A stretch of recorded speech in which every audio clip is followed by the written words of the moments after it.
بسم اللہ الرحمن الرحیم۔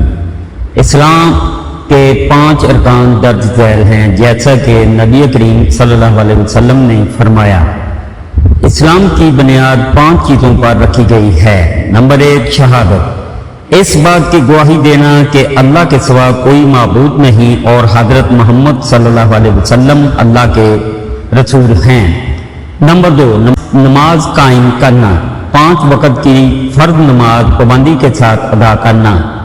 نمبر 3، زکوٰۃ ادا کرنا، صاحب نصاب مسلمان پر فرض زکوٰۃ ادا کرنا۔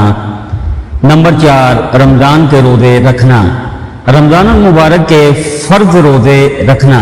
نمبر 5، حج کرنا، اگر استطاعت ہو تو زندگی میں 1 مرتبہ بیت اللہ کا حج کرنا۔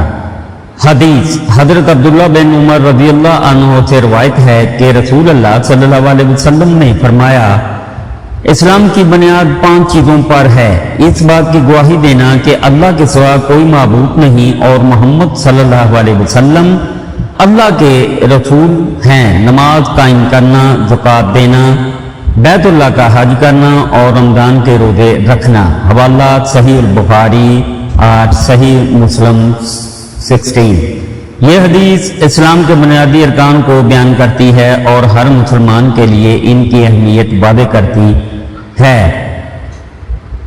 اگر ہماری ویڈیو پسند آئی ہو تو ویڈیو کو لائک کرنے اور شیئر کریں اور چینل کو سبسکرائب کرنا۔ اللہ پاک ہر مسلمان کو اپنی حفظ و ایمان میں رکھیں، آمین ثم آمین یا رب العالمین۔ اللہ حافظ۔